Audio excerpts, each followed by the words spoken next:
හොඳයි අපි මෙසේ හමුවන්නේ අපි මේ සාකච්ඡා කරමින් සිටින 10 වසර ව්‍යාපාර හා ගිණුම් කරන අධ්‍යයන විෂයෙහි දකුණු පළාත විසින් අධ්‍යාපන දෙපාර්තමේන්තුව 2018 දකුණු පළාතේ පාසල් සඳහා ඉදිරිපත් කළ අවසාන වාර පරීක්ෂණයේ ප්‍රශ්න පත්‍ර අංක 2 අපි සාකච්ඡාව ආරම්භ කරලා මේ වන විට අපි පරිච්ඡේද 3ක් අපි සාකච්ඡා කරලා තියෙනවා. එමනම් අද අපි මේ ආරම්භ කරන්නේ එම දෙවන ප්‍රශ්න පත්‍රයේ අවසාන සාකච්ඡාව එනම් පරිච්ඡේද අංක 4 මෙහිදී අපි සාකච්ඡා කරමින් සිටි 6 වෙනි ප්‍රශ්නේ උපකොටස් 4 තමයි අපි සාකච්ඡාව ආරම්භ කරන්නේ. එතකොට මේ ප්‍රශ්නය අපිට පේනවා මොකක්ද අපෙන් අහන්නේ? බැංකු ගිණුමේ ගැළපීම සිදුකොට 2017 5.31 වන දිනට සංශෝධිත බැංකු ශේෂය ගණනය කිරීම සහ ප්‍රශ්නයේ දෙවන කොටස විදිහට බැංකු සැසඳුම් ප්‍රකාශය සකස් කිරීම. මේක තමයි අපෙන් අපේක්ෂා කරන්නේ. ඔන්න ගාන දීලා තියෙනවා. අපි දැන් කියවමු. 2017 මැයි මාසේ 31 වන දිනට අමිලගේ ව්‍යාපාරයේ බැංකු ගිණුමේ හරශේෂය වශයෙන් රුපියල් 31000ක් පෙන්නුම් කරන ලදී. 2017 මැයි මාසය සඳහා බැංකුවෙන් ලද බැංකු ප්‍රකාශනයේ ශේෂය බැංකු ගිණුමේ ශේෂය හා නොගැලපුණි. පසුව මෙම වෙනසට හේතු ලෙස පහත කරුණු අනාවරණය කරගන්නා ලදී. පළවෙනි හේතුව මාර්තු මාසය තුල තැන්පත් කළ නමුත් එම මාසය තුලදී නිෂ්කාශනය නොවූ චෙක්පත්වල වටිනාකම රුපියල් 8000යි. ව්‍යාපාරයේ බැංකු ගිණුමේ සටහන් නොවූ බැංකුව අය කළ බැංකු ගාස්තු රුපියල් 800යි. මැයි මාසය තුලදී නිකුත් කළ නමුත් එම මාසය තුල ගෙවීමට ඉදිරිපත් නොවූ චෙක්පත්වල වටිනාකම රුපියල් 6000යි. බැංකුවට ඍජුවම ලැබී ඇති ව්‍යාපාරයේ බැංකු ගිණුමේ සටහන් වී නැති ණය ගැති ප්‍රේෂණ රුපියල් 12000ක් හඳුනා ගන්නවා. හොඳයි. ආයෙමත් අපි ප්‍රශ්නේ කියමු. බැංකු ගිණුමේ ගැළපීම් සිදු කොට 2017 5 වෙනි මාසයේ 31 වන දිනට සංශෝධිත බැංකු ශේෂය ගණනය කරන්න. ඊට පස්සේ බැංකු සැසඳුම් ප්‍රකාශය සකස් කරන්න. මම ඉක්මනට පුංචි කුඩා මතක් කිරීමක් කරන්නම්. මොකද්ද මේ බැංකු සැසඳුම් ප්‍රකාශය සහ සංශෝධිත බැංකු ගිණුම කියන්නේ කියන කාරණා ගැන. එතන අපි දන්නවා මේ බැංකු සැසඳුම් ප්‍රකාශයක් අපිට සකස් කිරීමට අවශ්‍ය වන්නේ අපි වාණිජ බැංකුවල අපි ජංගම ගිණුමක් ආරම්භ කරනකොට. ඉංග්‍රීසියෙන් කියනවා කරන්ට් account එකක් කියලා. ඒතර ජංගම ගිණුමක් ආරම්භ කරනකොට බැංකුවේ තියෙනවා බැංකුවේ පරිගණක පද්ධතිය තුල ගණදෙනුකරු වෙනුවෙන් අපි නම් ව්‍යාපාරයේ අයිති බැංකුවේ ගණදෙනුකරු බවට පත් වෙනවා අපේ ව්‍යාපාරික ආයතනය. ඒතර බැංකුවේ පරිගණක පද්ධතිය තුලත් අපි වෙනුවෙන් ජංගම ගිණුමක් නඩත්තු වෙනවා. මොකද වාණිජ බැංකුවේ ව්‍යාපාරය තමයි මේ විවිධාකාර ගණදෙනුකරුවන්ගේ ඉතිරි කිරීම සහ ජංගම ගිණුම් නඩත්තු කිරීමෙන් ආදායමක් ලැබීම වෙන්ම වෙනත් බැංකු සේවා ණය දීම් වැනි තුලින් ආදායම් ලැබීම. එතකොට අපේ ව්‍යාපාරයේ වෙනත් ව්‍යාපාරික පරමාර්ථයක් වෙනුවෙන් ක්‍රියාත්මක වීමේදී අපිට අවශ්‍ය පහසුකමක් ලබා ගැනීමට තමයි අපි මේ වාණිජ බැංකුවකට ගිහිල්ලා ජංගම ගිණුමක් එහෙම නැත්නම් කරන්ට් account එකක් අපි ආරම්භ කරලා මේ බැංකු සේවාව ලබා ගන්න.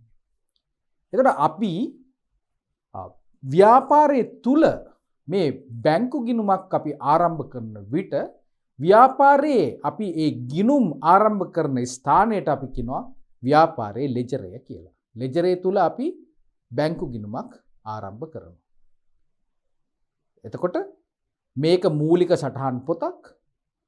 ඉතින් අපි මේ බැංකු ගිණුම තුලින් අපිට විවිධාකාර ගනුදෙනු සිද්ධ කරන්න පුළුවන්.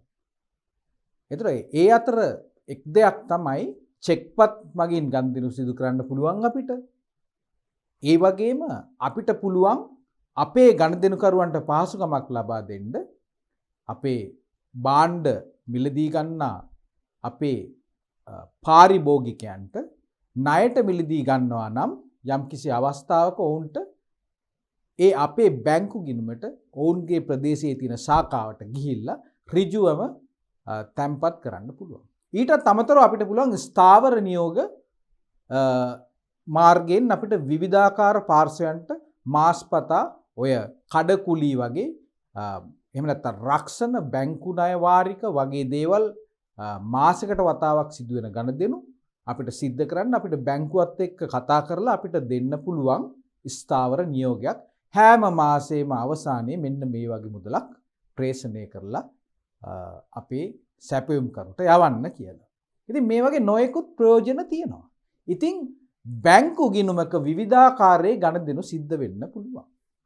ඇතැම් ගනුදෙනු බැංකු ගිණුම අයත් අප ව්‍යාපාරයේ දැනුවත්භාවයෙන් යුතුව සිද්ධ වෙන අතර තවත් සමහර ගනුදෙනු අප නොදැනුවත්ව සිද්ධ වෙන්න පුළුවන්. උදාහරණයක් විදිහට ණය ගැතියෙක් යම්කිසි දවසක ගිහිල්ලා ඍජුවම අපේ බැංකු ගිණුමේ මුදලක් තැන්පත් කරලා ඔහු අපිට දැනුම් දීමක් සිදු කරේ නැත්නම් එහෙම අපි දන්නේ නැහැ අපේ බැංකු ගිණුමට මුදල් වැටිලා කියලා. ඉතින් මේ වගේ අපි නොදන්නා ගනුදෙනු සහ නොදන්නා අය කිරීම චෙක් පොතකට ගාස්තුවක් අය කරනවා නම් ඒක බැංකු සේවා සඳහා අය කරන සේවා ගාස්තු. මේ වගේ දේවල් අපි දකින්නේ බැංකුව විසින් අපිට මාසයකට වතාවක්වත් අවම වශයෙන් එවන ප්‍රකාශයක්. මේ ප්‍රකාශයට තමයි අපි කියන්නේ බැංකු ප්‍රකාශය කියලා. ඒතර බැංකු ප්‍රකාශය කොහොමද ලබා ගන්නෙ?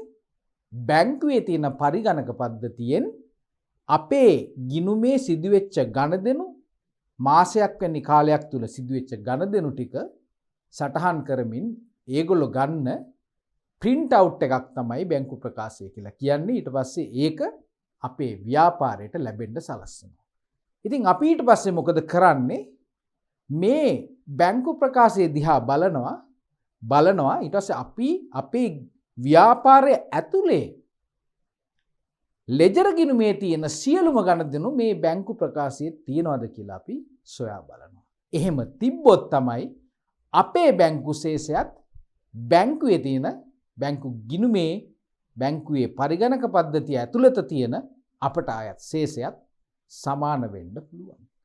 නමුත් අපි දන්නවා ප්‍රායෝගිකව සෑම අවස්ථාවකම මේ ශේෂ දෙක සමාන නොවෙන්න හේතු තියෙනවා. ඒ හේතු වලින් අපි කීපයක් කතා කළා.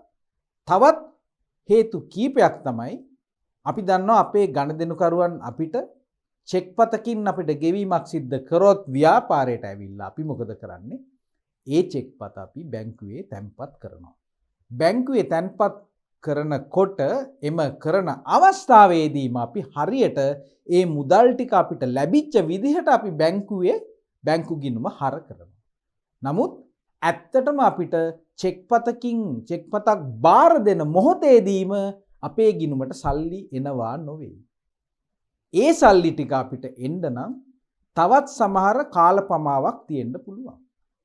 එකක් තමයි බැංකු ගිණුම අපිට චෙක් පත නිකුත් කරන අපේ ගනුදෙනුකරුගේ බැංකු ගිණුම එම බැංකුවේම තියෙනවා නම් එම මොහොතේම මුදල් ටික අපේ ගිණුමට මාරු කරන්න පුළුවන්. ගනුදෙනුකරුගේ ගිණුමෙන් අපේ ගිණුමට මාරු කරන්න පුළුවන්. ඒ වගේ අවස්ථාවක විතරක් අපිට එවෙලෙම මුදල් ලැබෙනවා. එහෙම නොවන අවස්ථාවක මේ ලැබෙන චෙක්පත් අපිට නිෂ්කාසන ක්‍රියාවලියට යොමු කරන්න සිද්ධ වෙනවා. ඒ කියන්නේ මේ චෙක්පත් සමහර වෙලාවට නිකුත් කරන්නේ වෙනත් බැංකුවකින්.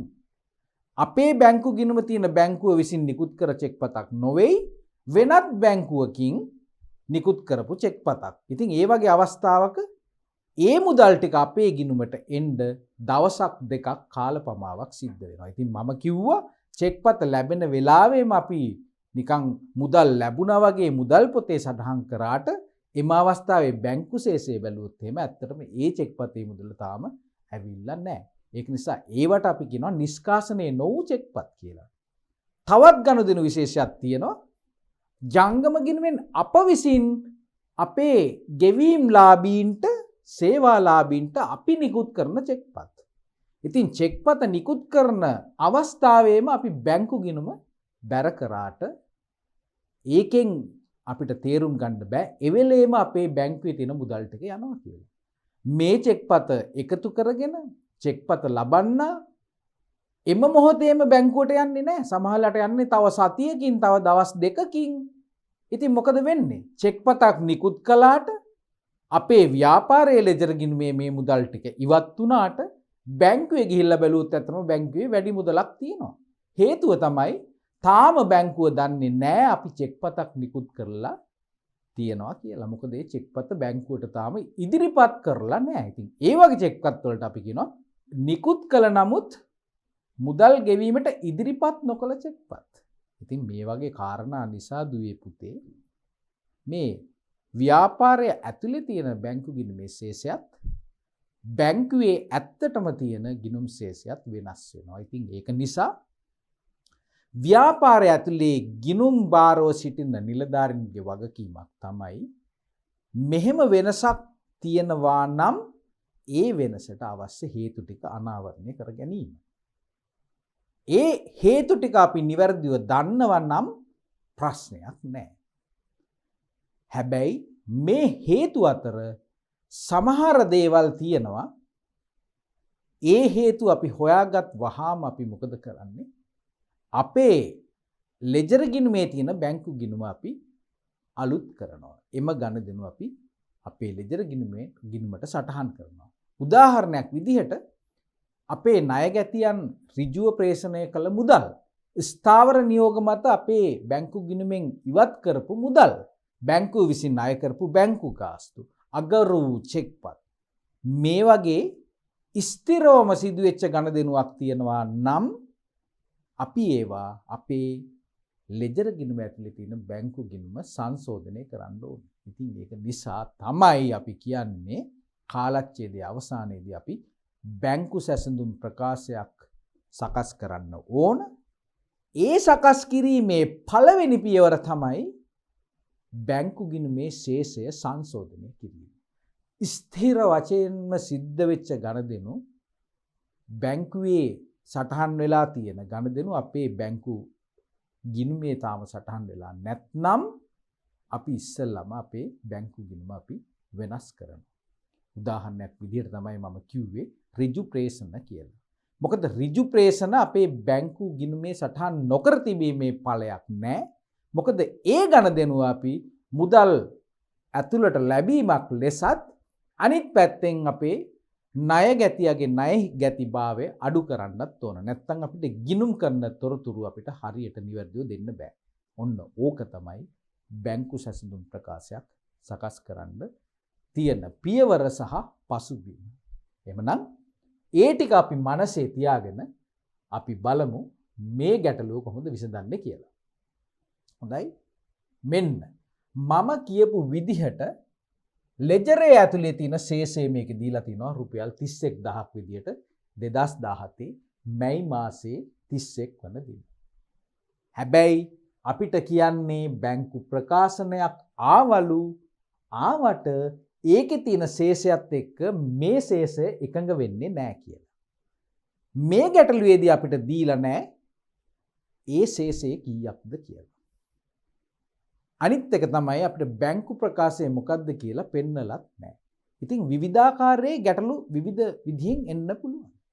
අපි මේවා සාකච්ඡා කළා න්‍යායාත්මක කරුණු පිළිබඳ සාකච්ඡාවේදී සහ ක්‍රියාකාරකම් කිරීමේදී. ඒක නිසා මම කියනවා ඔයගොල්ලෝ ඒ ක්‍රියාකාරකම් සහ අපි සාකච්ඡා කරපු කරුණු නැවත වතාවක් අපි බලාගත්තොත් හොඳයි කියලා.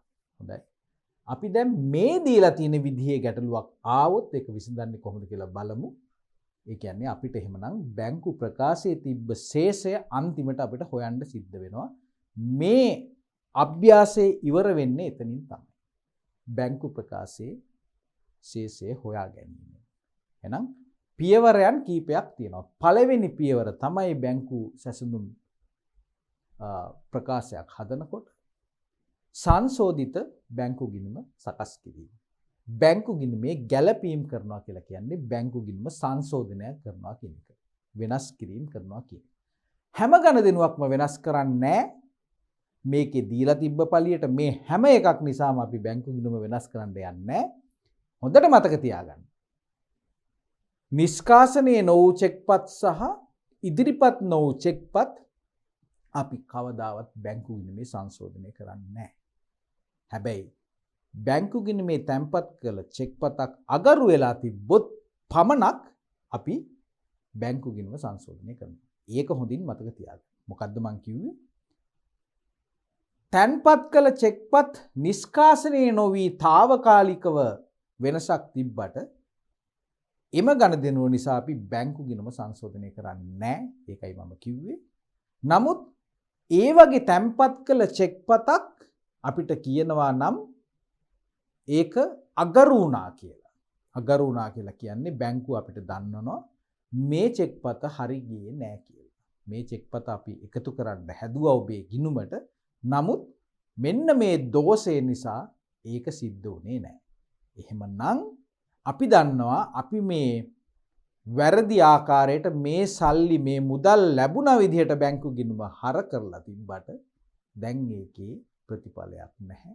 බැංකුව අපිට එවලා තිනවා චෙක්පත් අගරු වීමේ නිවේදනයක්. අගරු වීමේ ගාස්තුවකුත් අය කරලා තියෙනවා. ඒක නිසා දැන් ඔන්න අපි බැංකු ගිණුම සංශෝධනය කරන්න ඕන. අපි අර බැංකු ගිණුමට හර කරපු ඒ ලැබීම අපි රිවර්ස් කරලා දාන්න ඕන. ආපස්සට හරවන්න ඕන. ඒ වගේම ඉදිරිපත් කළ චෙක්පතක් ඉදිරිපත් නොවූ චෙක්පත්, ඒ කියන්නේ අපි ව්‍යාපාරය විසින් ගෙවීම් කරන ලද චෙක්පතක් తాවකාලිකව ඉදිරිපත් නොවි බැංකු ගිණුමේ වැඩි ශේෂයක් තිබුණු පළියට අපි බැංකු ගිණුම සංශෝධනය කරන්නේ නැහැ. නමුත් අපි ඉදිරිපත් කළ චෙක්පතක් අගරු වෙලා තිබ්බොත් එහෙම අපිට ඒක නැවත වතාවක් රිවර්ස් කරන්න සිද්ධ වෙනවා, ආපස්සට හරවන්න සිද්ධ වෙනවා. ඔන්න ඔය කාරණා ටික තමයි වැදගත් කාරණා ටික. හොඳයි අපි බලමු එහෙමනම් මේ ගානේ තියෙන අපිට තොරතුරුත් එක්ක අපි කොහොමද සංශෝධිත බැංකු ගිණුම සකස් කරන්නේ කියලා. හොඳයි අපි දැන් බලමු ඉස්සලම මේ ගණදෙනු ටික අධ්‍යයනය කරලා. මාර්තු මාසය තුල තැන්පත් කළ නමුත් එම මාසය තුලදී නිෂ්කාසනයේ නොවු චෙක්පත් වල වටිනාකම රුපියල් 8000යි. මේක අපි සංශෝධනය කරන්න ගන්නවද? අවශ්‍යතාවයක් නැහැ. ඒක නිසා අපි මේක తాවකාලිකව කිසි දෙයක් කරන්නේ නැතුව මෙතන මෙහෙම තියෙන්න ආරිනවා. දෙවන ගණදෙනුව තමයි ව්‍යාපාරයේ බැංකු ගිණුමේ සටහන් නොවු බැංකුව අය කළ ගාස්තු රුපියල් 800යි. මෙන්න බැංකුවේ අපේ තියෙන වාසිදායක ශේෂයෙන් ගාස්තුවක් කපා හැරගෙන ඒ ගාස්තුවක් කපා හැරියානම් ඒක අපේ ව්‍යාපාරයේ වියදමක් බවට අපි පෙන්වන්න ඕන. මොකද බැංකු ගාස්තුවක් අය කරා කියලා කියන්නේ ඒක හරියට අපි අපේ බැංකු ගිණුමෙන් මුදල් අරගෙන අපි ගෙව්වා හා සමාන දෙයක්. ඉතින් ඒක පරිගණක පද්ධතිය තුලින් බැංකුව සිද්ධ කරලා තියෙනවා. එහෙමනම් මේක ස්ථිර වියදමක්. මේ වියදම අපි අපේ ව්‍යාපාරයේ ලෙජරේ තුලත් බැංකු ගාස්තු ලෙස බැංකු ගාස්තු වියදමක් ලෙස බැංකු ගාස්තු ගිණුම අපි හර කරලා බැංකුවෙන් අපි මේ මුදල ඉවත් කරන්න ඕන නිසා අපි මොකද කරන්නේ? බැංකු ගිණුම බැර කරනවා. එහෙමනම් මෙන්න අපිට හම්බෙන පළවෙනි ගණදෙනුව මේ බැංකු ගිණුම සංශෝධනය කරන්න ඕන. ඉතින් අපි දැන් මේ සංශෝධිත බැංකු ගිණුම සකස් කිරීමේ ආකෘතිය අපි දැන් ඉස්සෙල්ලම සකස් කරගමු. හොඳයි අපි එහෙමනම් සංශෝධිත බැංකු ගිණුම සඳහා අපි ආකෘතිය සකස් කරගමු. මෙන්න මේ ආකාරය.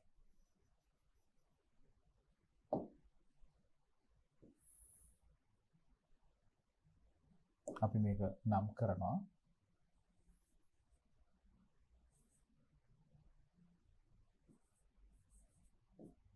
සංශෝධිත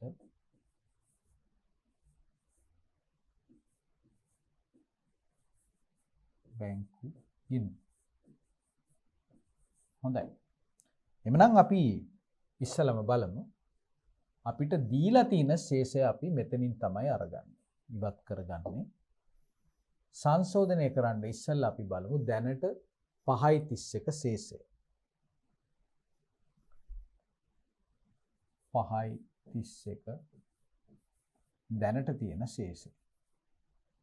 කීයක්ද? රුපියල් 31000ක්. 31000ක් වාසිදායක ශේෂයක් තමයි තියෙන්නේ. හොඳයි. අපි දැන් දැක්කා මොකද දැක්කේ? බැංකු ගාස්තුවක් අය කරලා තියෙනවා. ඒක අපි බැංකුවෙන් බැංකු ගාස්තුව අපෙන් අය කරලා අපේ ව්‍යාපාරයේ තාම බැංකු ගාස්තුව අය කරලා නැහැ. ඒක නිසා අපි බැංකු ගාස්තු කියන වියදම් ගිණුමට රුපියල් 800ක් අපි හර කරනවා. ඉතින් මෙතන අපි හරබැර සටහන් ඔක්කොම පෙන්වන්නේ නැහැ. අපෙන් අහලා තින්නේ සංශෝධිත බැංකු ගිණුම හදන්න. ඒක නිසා මම මේ 800 බැර කිරීමට පමණක් සීමා කරනවා. මතක තියාගන්න මේකේ ප්‍රතිවිරුද්ධ ගිණුම තමයි බැංකු ගාස්තු ගිණුම. බැංකු ගාස්තු ගිණුම වියදම් ගිණුමක් රුපියල් 800කින් හර විය යුතුයි. නමුත් දැන් මෙතෙන්දි සිද්ධ වෙන්නේ මේ 31000න් රුපියල් 800ක් ඉවත් වෙනවා. මොකද බැංකුවේ දැනටමත් මේ 800 ඉවත් කරලා තියෙන නිසා අපගේ ශේෂයට වඩා අඩු ශේෂයක් තමයි බැංකුවේ තියෙන්නේ මෙම ගණදෙනුව හේතුවෙන්. හොඳයි. අපි බලමු තවත් තියෙන මේ වගේ ගැළපිලි මොනවද තියනවද කියලා. අපි මේක ගත්තා. මැයි මාසය තුල නිකුත් කළ නමුත් එම මාසය තුල ගෙවීමට ඉදිරිපත් නොවු චෙක් පත්වල වටිනාකම 6000යි. අර මං කිව්ව විදිහට අපි ගෙවීමක් කළාට ඇත්තටම මේ ගණදෙනු කරු අපේ මේ චෙක් පත බැංකුවට තාම ඉදිරිපත් කරලා නැහැ. ඔහු තාම මේ රුපියල් 6000 මුදල ඔහුගේ ගිණුමට තාම මාරු කරලා නැහැ. එහෙම නැත්නම් මුදල් අරන් නැහැ කියන එක තමයි මේකෙන් පෙන්නන්නේ. ඒක తాවකාලිකව තියෙන තත්වයක් නිසා අපි බැංකු ගිණුම සංශෝධනය කරන්න උත්සාහ කරන්නේ නැහැ. නමුත් අපි දන්නවා අපි 6000ක් බැංකු ගිණුමෙන් අයින් කරලා තියෙනවා. අයින් කරලා තමයි 31000ක් ආවේ. ඇත්තටම බැංකුවේ තියෙන ශේෂය කීයක්ද? 37000යි. ඇයි මේ චෙක් පත තාම බැංකුවට ඉදිරිපත් කරලා නැති නිසා. බැංකුව මේ ගණදෙනුව ගැන කිසි දෙයක් දන්නේ නැති නිසා බැංකු ගිණුමේ රුපියල් 37000ක් තියෙනවා. අන්න බලන්න. ව්‍යාපාරයේ ලෙජර් ගිණුමේ තියෙන ශේෂයට වඩා වෙනත් ශේෂයක් බැංකුවේ තියෙනවා. නමුත් අපි ඒක බැංකු ගිණුම සංශෝධනය කරන්න යන්නේ නැහැ. මොකද අපි දන්නවා හෙට නැත්තම් අනිද්දා එහෙම නැත්තම් අද හවසට මේ චෙක් පත ඉදිරිපත් කරන්න ඉඩ තියෙන නිසා. අන්තිමට අපිට හම්බෙන දේ බැංකුවට ඍජුවම ලැබී ඇති ව්‍යාපාරයේ බැංකු ගිණුමේ සටහන් වී නැති ණය ගැති ප්‍රේෂණ. බැංකුවට මේ වගේ ඍජු තැන්පතුවක් කළොත් අපි ඒක දකින්නේ මේ අපිට බැංකු ප්‍රකාශනයක් ලැබුණායින් පස්සේ ඒක පරීක්ෂා කිරීමෙන් පමණයි. ඉතින් ඒකෙදි තමයි මේ ගණදෙනුව අපි හොයාගන්නේ. නමුත් මේ ණයගැති ප්‍රේෂණයක් කියලා කියන්නේ අපේ ණයගැතියෙක් එයාගේ ණයගැතිභාවය අඩු කරන්න අපිට දීපු මුදලක්. ණයෙන් නිදහස් වෙන්න දීපු මුදලක්. එහෙමනම් මේ වගේ මුදලක් ලැබිච්ච ගමන් අපි මොකද්ද කරන්න ඕන? අපේ ලෙජර් ගිණුමේ අදාළ ගිණුම් වලට අපි මේක යාවත් කාලින කරන්න ඕන. එකක් තමයි මේ ණයගැතියා කවුද කියලා හොයාගෙන එයා දැනට අපේ ණයගැතියෙක් විදිහට හරශේෂයක් විදිහට තියෙනවා. ඔහුගේ ගිණුම රුපියල් 12000කින් අපි බැර කරන්න ඕන. ඒ වගේම මේ 12000 අපි හර කරන්න ඕන කොතනද? මේක අපිට මුදල් ලැබීමක්. බැංකු ගිණුමට මුදල් ලැබීමක්. ඒක නිසා බැංකු ගිණුම අපි මේ ගණදෙනුව නිසා අපි හර කරන්න ඕන. එමනම් මෙන්න අපි සංශෝධනය කරන්න අවශ්‍යතාවයක් පැන නගින ගණදෙනුවක් අපිට හොයාගත්තා. ඒක නිසා අපි මොකද කරන්නේ? එමනම් අපි බැංකු ගිණුමේ මොකද කරන්නේ? ණයගැති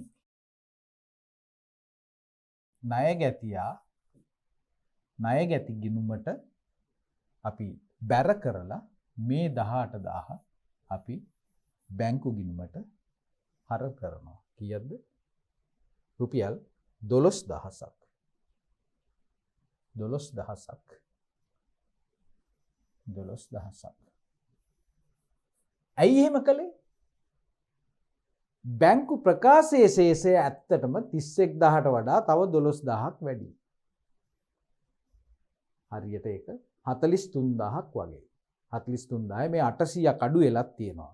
බැංකු ප්‍රකාශයේ ඇත්තටම තියෙන ශේෂය දැන් 31000න් 800ක් ඉවත් වෙලා හැබැයි තව 12000ක් වැඩියෙන් තියෙනවා. අයියේ ණය ගැතියෙක් සල්ලි දාලා අපේ ගිණුමට අපි තාම දන්නේ නැහැ. දැන් තමයි දැනගන්නේ. දැන් දැනගත්ත නිසා අපි මොකද කරන්නේ?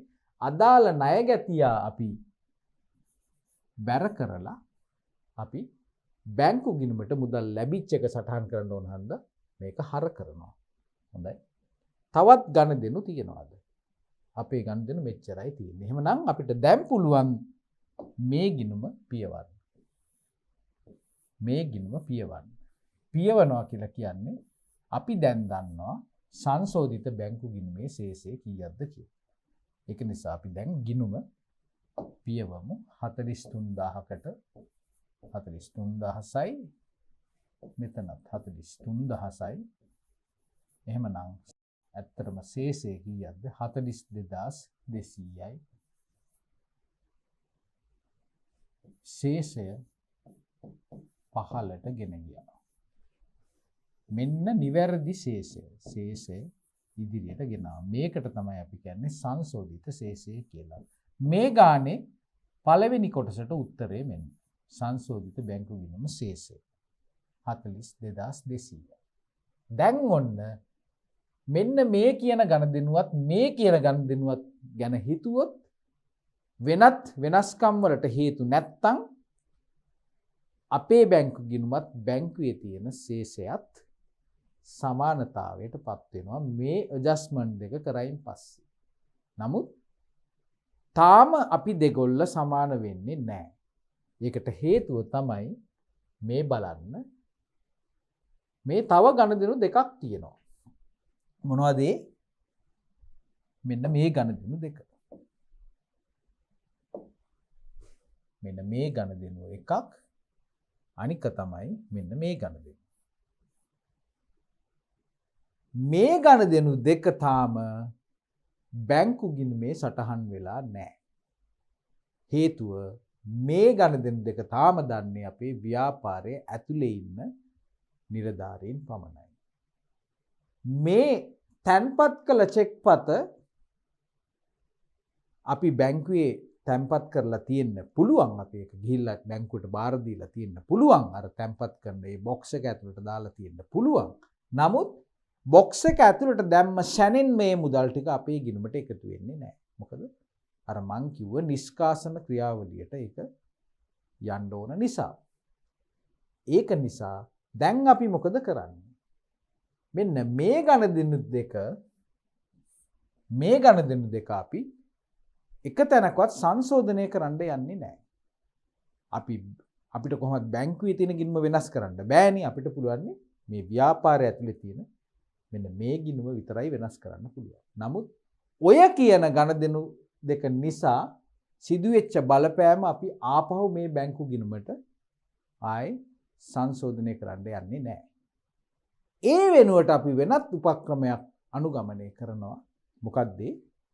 අපේ බැංකු ගිණුමේ තියෙන ශේෂය රුපියල් 42000යි බැංකු ගිණුමේ තියෙන ශේෂය බැංකුව ඇතුලේ ගිණුමේ තියෙන ශේෂය ඊට වඩා වෙනත් ශේෂයක්. හැබැයි මේ ශේෂයයි ඒ ශේෂයයි වෙනස් වෙන්න තියෙන හේතු මෙන්න මේවා කියලා අපි ඒක ආකෘතියක් ඇතුළට දාලා මේ ශේෂයෙන් ඒ ශේෂය හැදෙන හැටි පෙන්වනවා. ඔන්න ඕකට තමයි බැංකු සැසඳුම් ප්‍රකාශය කියලා කියන්නේ. මේ ශේෂයයි ඒ ශේෂයයි වෙනස් වෙන ආකාරය හරියටම පෙන්නලා ඒක අපි ඔප්පු කරලා අපි එතනින් නතර කරනවා. ඒකට තමයි අපි කියන්නේ බැංකු සැසඳුම් ප්‍රකාශය කියලා. නම් අපි දැන් හදමු බැංකු සැසඳුම් ප්‍රකාශය. අපි මුලින්ම ආකෘතිය සකස් කරගමු. කුඩා ආකෘතියක් අපිට ඇති. දෙදස් 17 මැයි 31 වන දින 2017 5:31 දිනට බැංකු සැසඳුම් ප්‍රකාශන. මේක තමයි අපි මේ හදන්න යන්නේ. අපි මේක පටන් ගන්නෙ කොතනින්ද? අපි කිව්වා ව්‍යාපාරය ඇතුලේ තියෙන බැංකු ගිණුමේ ශේෂයෙන් බැංකුවේ තියෙන ගිණුමේ බැංකුව ඇතුලේ තියෙන ශේෂය එන හැටි තමයි අපි මේකෙන් පෙන්නන්නේ කියලා. ඒක නිසා අපි පටන් ගන්න තැන තමයි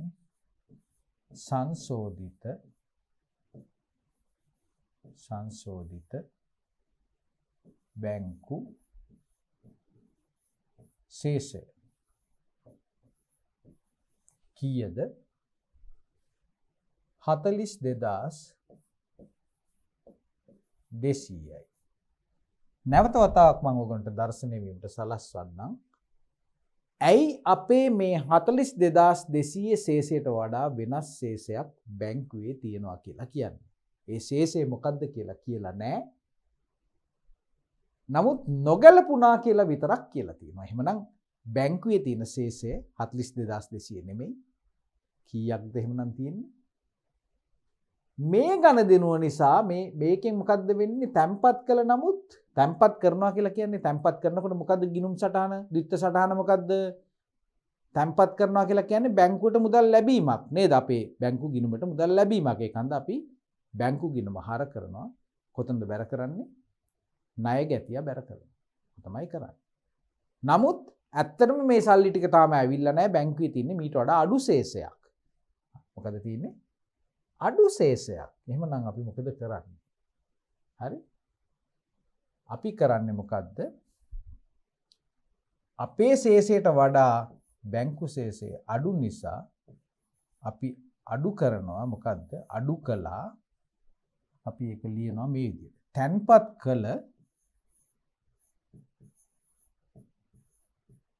තැන්පත් කළ නිෂ්කාශනය නො වූ චෙක්පත්. නිෂ්කාශනය නො වූ චෙක්පත්. අපිට අංකේ දීලා නැති නිසා අපි නිකන් එහෙම චෙක්පත් කියලා විතරක් ලියනවා. අපි දන්නවා චෙක්පතේ වටිනාකම කීයක්ද? රුපියල් 8000යි. රුපියල් 8000යි. අපේ ශේෂ දෙක වෙනස් වෙන්න බලපෑවේ මේ ගණදෙනුව විතරක් නම් අපි දන්නවා බැංකු ගිණුමේ ශේෂය කියලා කියන්නේ 42200ට රුපියල් 8000ක් අඩු වුණායින් පස්සේ ලැබෙන ශේෂය 35800ක්. එහෙම නේද? 30 මම හිතන්නේ 40න් 8ක් කියලා කියන්නේ 31800යි. නමුත් අපි දන්නවා මීට වඩා වෙනස් තවත් ගණදෙනු එකක් තියෙනවා.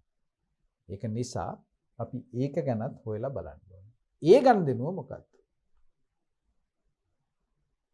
දෙවෙනි ගණදෙනුව තමයි නිකුත් කළ නමුත් තාම ගෙවීමට ඉදිරිපත් නො වූ චෙක්පත්. ඒක අපි මොකද කරන්නේ? ඒක අපි එකතු කරනවා. එකතු කළා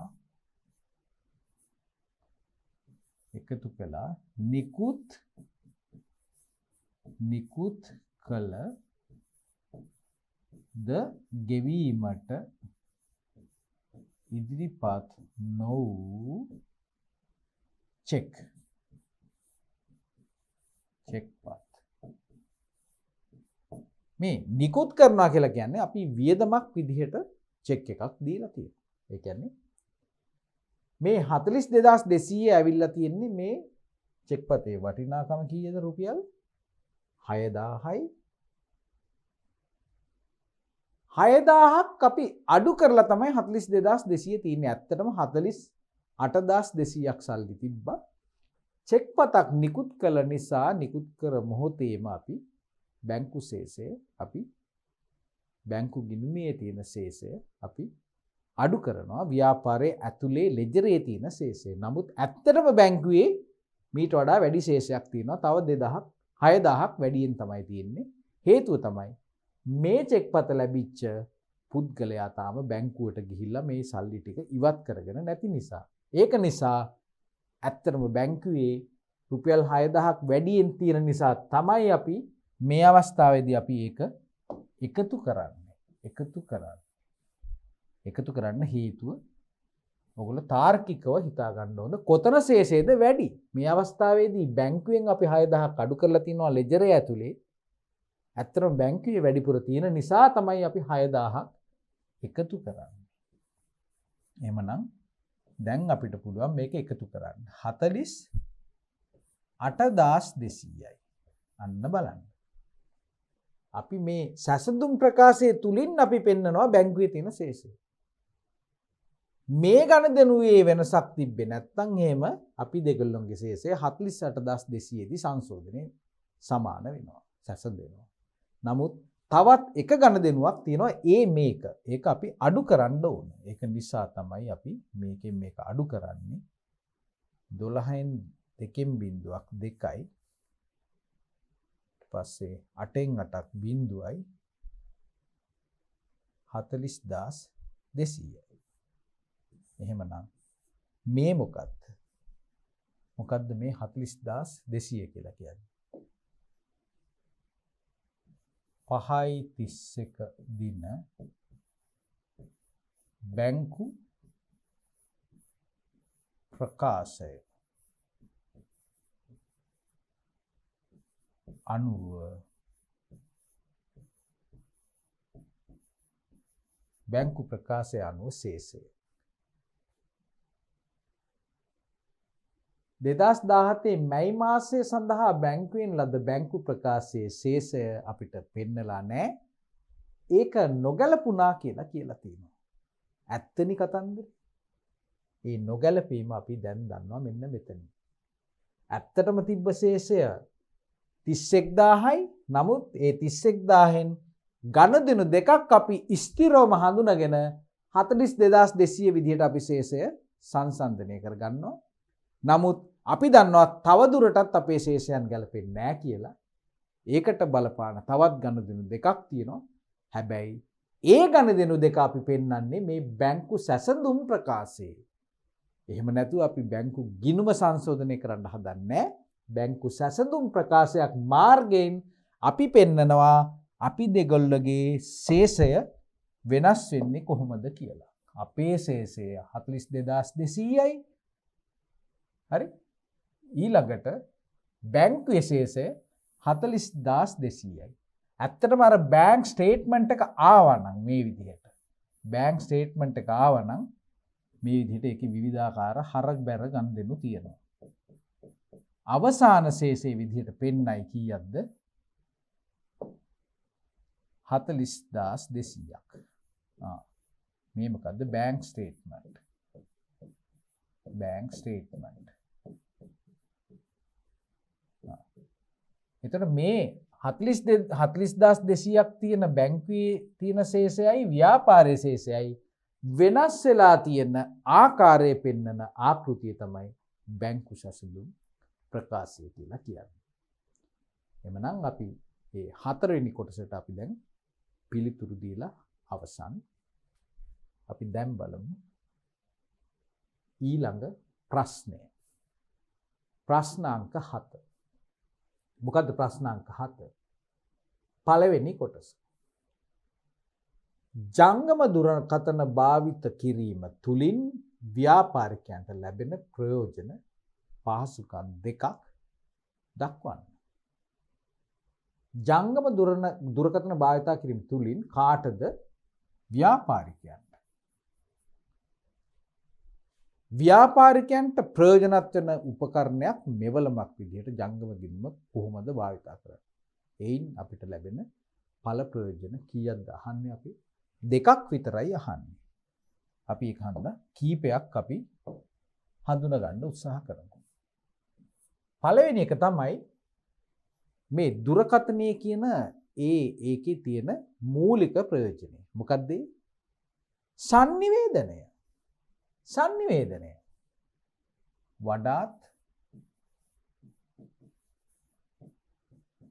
කාර්යක්ෂම sannivedana මෙවලමක්. sannivedana උපකරණයක්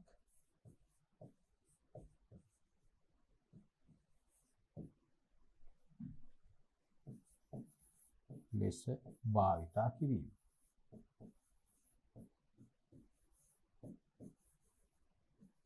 පළවෙනි එක. දෙවෙනි එක තමයි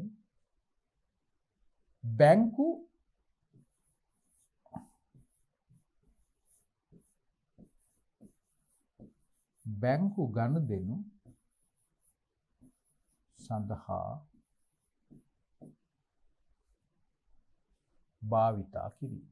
ඇයි මං එහෙම කියන්නේ? අපි දන්නවා මේ ජංගම දුරකථනය අද හරියට පුංචි බැංකු ශාඛාවක් වගේ. ඒකෙන් අපිට යම් ගෙවීම් කරන්න පුළුවන්, බැංකු ප්‍රකාශ ලබා ගන්න පුළුවන්, බැංකුවේ තියෙන ශේෂය බලන්න පුළුවන්.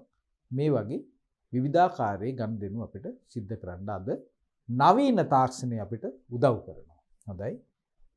අපි ඒ ගැන තවත් පස්සේ බලමු. තවත් ප්‍රයෝජන එකක් දෙකක් කිව්වොත් එහෙම මොකක් ගැනද අපි කතා කරන්නේ? ජංගම දුරකථන භාවිතය. ඒක නිසා අපි දන්නවා අන්තර්ජාලය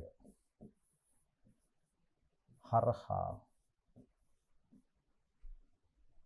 ව්‍යාපාර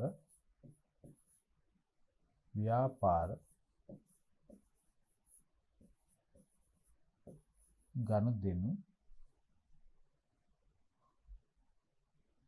පහසුවෙන්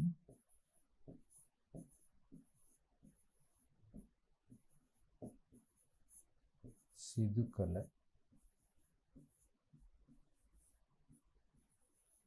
හැකි වීම. ඒතර අපෙන් අහන්නේ ප්‍රයෝජන දෙකක් තමයි අහන්නේ. අපිට මේ ආකාරයෙන් මේ ජංගම දුරකථනයෙන් අපිට ලැබෙන විවිධාකාරයේ ප්‍රයෝජන රාශියක් ගැන අපිට කතා කරන්න අපිට අවස්ථාව ලැබෙනවා. හොඳයි. අපි එහෙමනම් ඊළඟ උපප්‍රශ්නයේ කුමක්ද කියලා බලමු. දුරකථන බැංකු සේවා ටෙලි බැංකු සේවා තුලින් ව්‍යාපාරිකයෙකුට ඉටු කරගත හැකි කාර්යයන් දෙකක් දක්වන්න. මේ දුරකථනය හරහා අපි ඉස්සෙල්ලා කිව්වා එක්තරා වාසියක් තමයි අපිට බැංකු ගනුදෙනු සිද්ධ කරන්න පුළුවන් කියලා. එහෙනම් මොනවද මේ අපිට කරන්න පුළුවන් බැංකු ගනුදෙනු? එකක් තමයි ගිණුම් ශේෂය පරීක්ෂා කිරීම.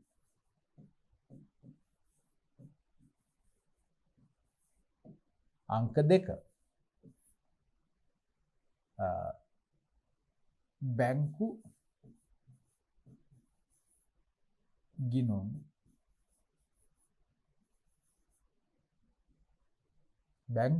විස්තරයක්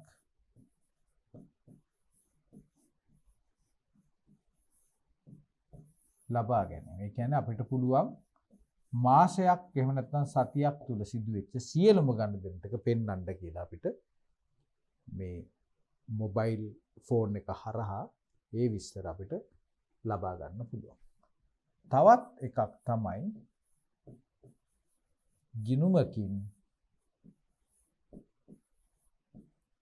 තවත් ගිණුමකට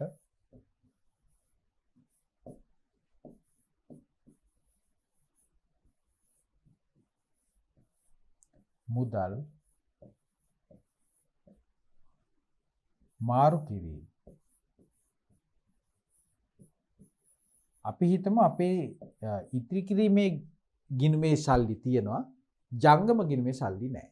දැන් අපි චෙක් පතක් නිකුත් කරලා තියෙනවා අපේ ගනුදෙනු කරුවෙකුට, තාම ජංගම ගිණුමේ සල්ලි නැහැ. අපිට වහාම පුළුවන් ජංගම ගිණුම භාවිතා කරලා ඒ මොහොතේම අපිට පුළුවන් මේ අපිට අවශ්‍ය මුදල් ටික අපේ ඉතිරි කිරීමේ ගිණුමෙන් අපේ ජංගම ගිණුමට මාරු කරන්න ගණදෙනුකරු බැංකුවට යන විට ජංගම ගිණුමේ අවශ්‍ය මුදල තියෙනවා. එහෙම නැත්නම් අපි බැංකුවට ඇවිදගෙන යන්න ඕන මේ දේ සිද්ධ කරන්න. ඒක හන්ද ගිණුමකින් තවත් ගිණුමකට මාරු කරන්න පුළුවන්.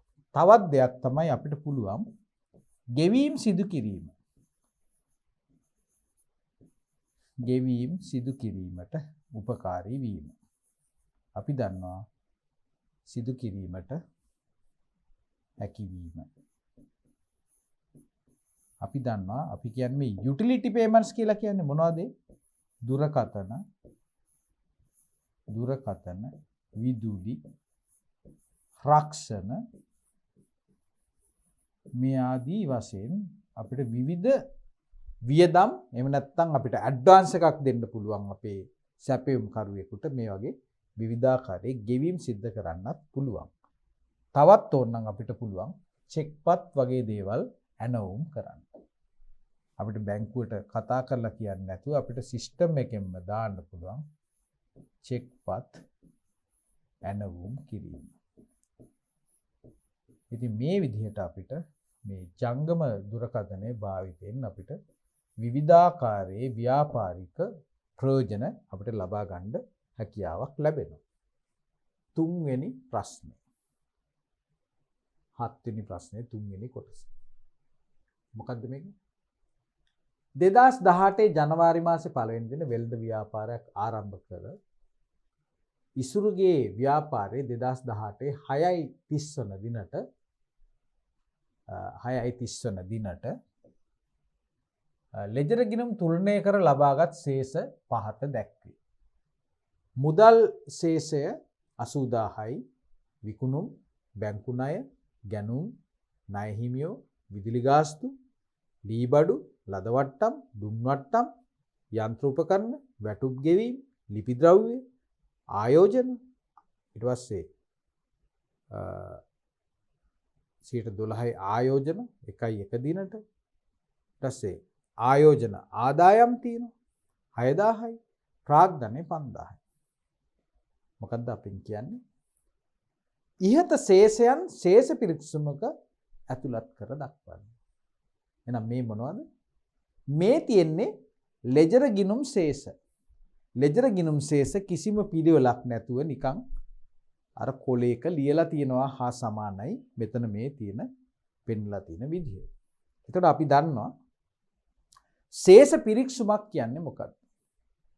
අපි දන්නවා අපේ ව්‍යාපාරයක ගිණුම් ප්‍රකාශන එහෙම නැත්නම් මූල්‍ය ප්‍රකාශන සකස් කිරීම සඳහා අපිට උපකාරී වන එක ලියකියවිල්ලක් තමයි මේ ශේෂ පිරික්සුම. ඒ කියන්නේ අපේ ගිණුම් කරන තොරතුරු පද්ධතියේ එක්තරා පියවරක් තමයි මේ ශේෂ පිරික්සුම කියන එක.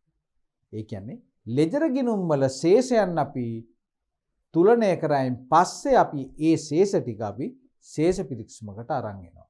ඒ කියන්නේ තනි ලේඛනයක මේ අපේ තියෙන විවිධාකාරයේ ගිණුම් වල සියලුම ගිණුම් වල ශේෂයන් හර හෝ වේවා බැර හෝ වේවා මේ ශේෂයන් ටික තනි ඩොකියුමන්ට් එකකට ගේන එක තමයි අපි කියන්නේ ශේෂ පිරික්සුමක් සකස් කිරීම කියලා.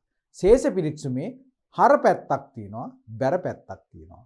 ඒකට හේතුව තමයි අපි මේ සෑම ගණදෙනුවක්ම අපි ගිණුම්ගත කරන්නේ ද්විත්ත සටහන් රීතියත් එක්ක අනුගත වෙලා. මොකද්ද? ද්විත්ත සටහන් රීතිය. ඒක නිසා මේ ගිණුම් වර්ග කියලා කියන්නේ ඇත්තටම අර අපි ගිණුම් කරන සමීකරණය තුල අපි ඉගෙනගත්ත සම්බන්ධතාවය. සෑම ව්‍යාපාරයකම ව්‍යාපාරයේ තියෙන වත්කම් හිමිවන කොටස් දෙකක් තියෙනවා ව්‍යාපාරේ. නියම හිමිකරුවන් වන ව්‍යාපාරයේ අයිතිකරුවන් එහෙම නැත්නම් ණය ප්‍රාග්ධනයේ ආකාරයෙන් ව්‍යාපාරයට මේ වත්කම් මූලනය කරලා තියෙන වෙනත් ණය අයිති පාර්ශව. එහෙනම් ඒක තමයි අපි හරබැර විදිහට පෙන්නන්නේ. ව්‍යාපාරයක හරබැර විදිහට මේ ගිණුම් ශේෂ පෙන්නන්නේ. ඒක නිසා අනිවාර්යයෙන්ම මේ හරශේෂ ටික බැරශේෂ වලට සමාන වෙන්න ඕන. මොකද අපි සෑම ගණදෙනුවක්ම අපි ස්ථාන දෙකක ද්විත්ව සටහන් රීතියත් එක්ක ගිණුම් ගත කරන නිසා. ඒ කියන්නේ වැඩි සංකීර්ණ විදියට හිතන්න ඕනේ නැහැ. අපෙන් අහන්නේ ශේෂ පිරික්සුමක් සකස් කරන්න කියලා. එhmenan අපි ශේෂ පිරික්සුම සකස් කිරීම සඳහා අවශ්‍ය ආකෘතිය අපි මෙන්න මේ ආකාරයෙන් අපි ලියා ගන්නවා. හරි. දෙපැත්තක ශේෂ තියෙන නිසා අපි හරශේෂ සහ බැරශේෂ කියලා පෙන්නනවා. ඒක කාගේද මේ ව්‍යාපාරය? ආරම්භ කළ ඉසුරුගේ ව්‍යාපාරය. ඉසුරුගේ ව්‍යාපාරය.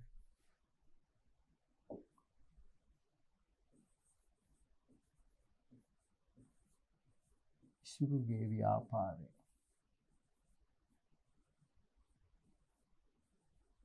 කවදාටද මේ ශේෂ පිරික්සුම අපි හදන්නේ? 2018 6:30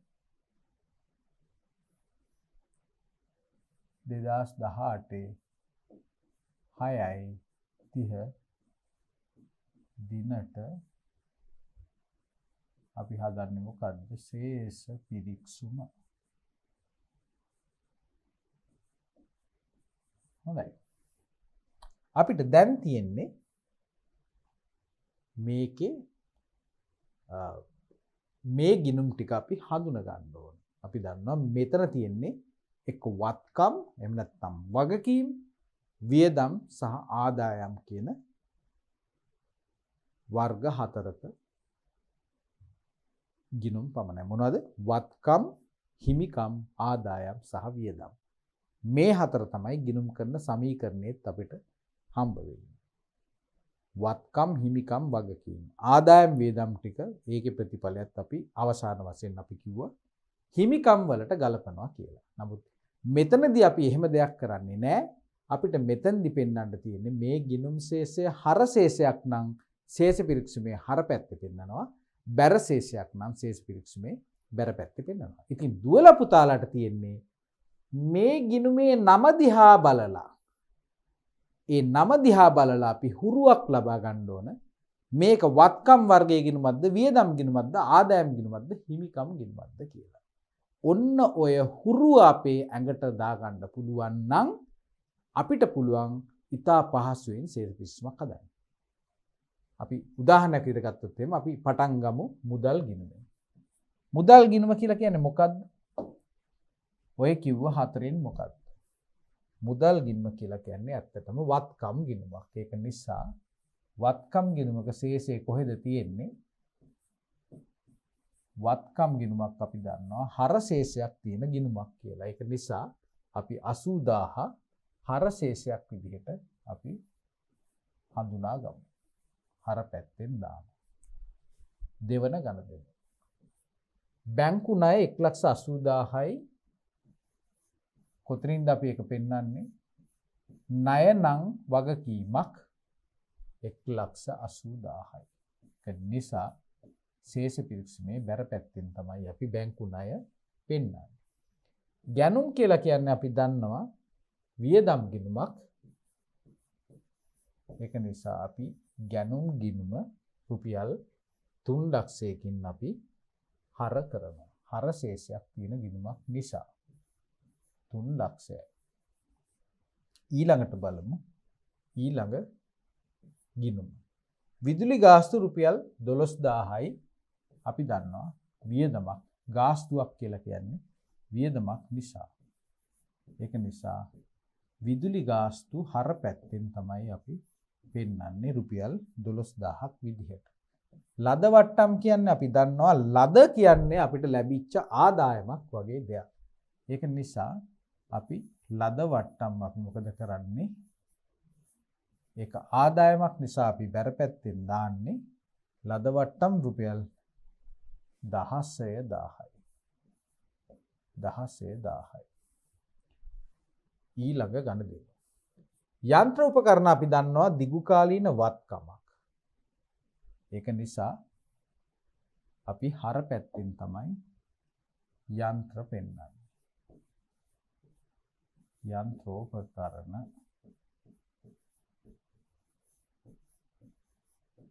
කීයද ගාන?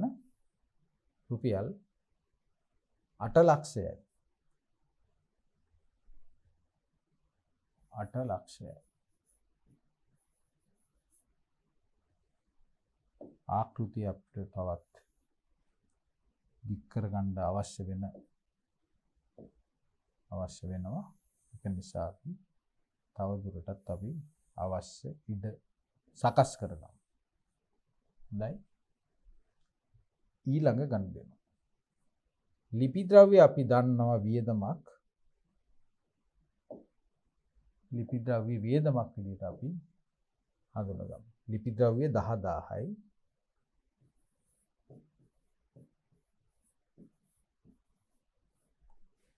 ලිපි ද්‍රව්‍ය රුපියල් 10000යි. ඊළඟ ගනුදෙනුව ආයෝජන අපි දන්නවා. ආයෝජන ආදායම් කියන්නේ ආදායම් ගිණුමක් නේද? ආයෝජන ආදායම් කීයද? ආයෝජන ආදායම් රුපියල් 6000යි. අපි බැර පැත්තේ වෙන්න 6000යි. ඊළඟ ගනුදෙනුව විකුණුම් 7,30,000යි. අපි විකුණුම් අපි හඳුනා ගමු.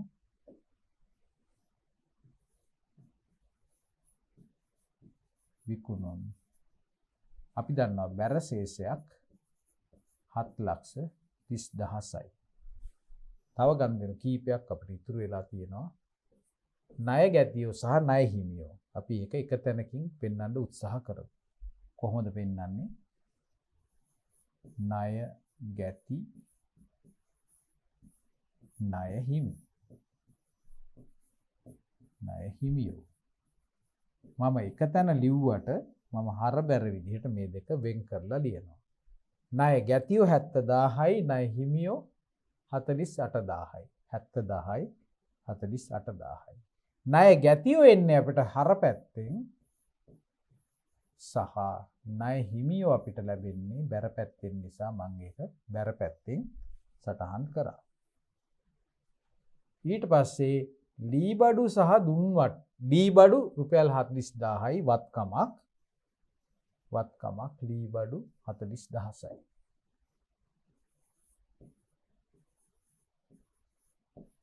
වත්කමක් නිසා අපි හර පැත්තෙන් ඒක පෙන්වන්නේ. ඊළඟට මොකද්ද? වැටුප් කියන්නේ වියදමක්. දුන්වට්ටම් 8000යි වියදමක්.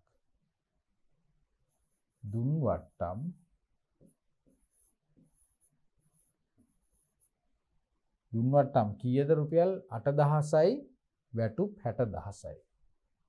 මෙතනට 8000යි වැටුප්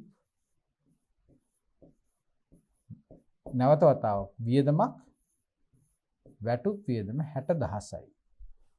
8000යි 60000යි. ආයෝජන කියන්නේ වත්කමක්. මේ ආයෝජන ආදායම්, ඒ ආදායම් ලැබෙන වත්කම වෙනත් සමාගමක ආයෝජනය කළා. රුපියල් ලක්ෂයයි. ආයෝජන කීයද? රුපියල් ලක්ෂයයි.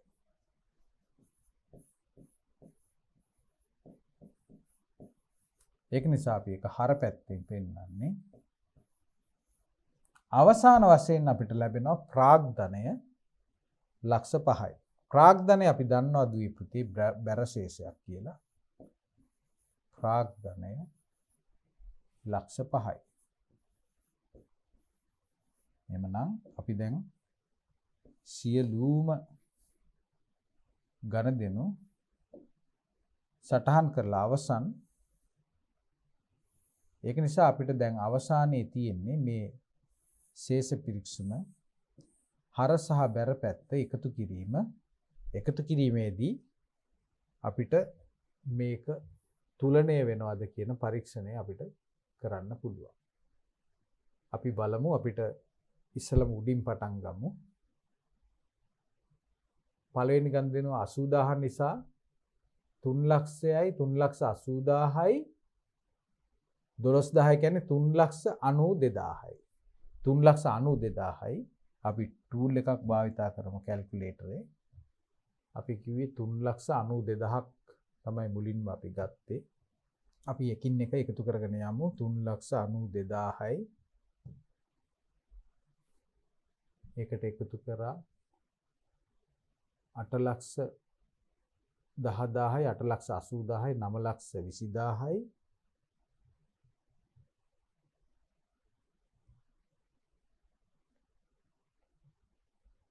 9,20,000යි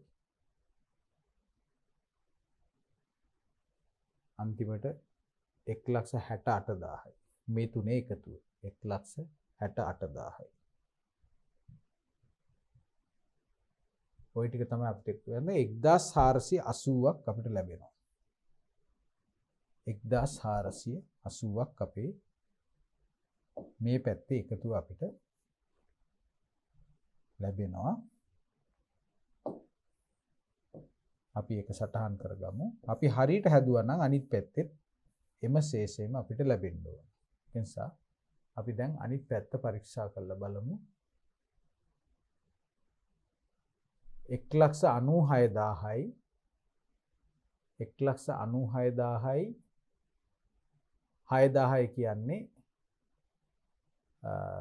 2,02,000යි 2,02,000යි අපි 2,02,000 ඉඳලා පල්ලෙහාට අඩු කරගෙන යමු.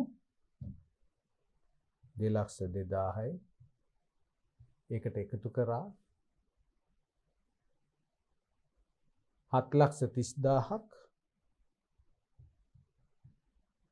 ඒකට එකතු කරා 48,000ක් ඒකට එකතු කරනවා 1,05,000ක් 1,480යි 1,480,000යි. දැන් මොකද උනේ?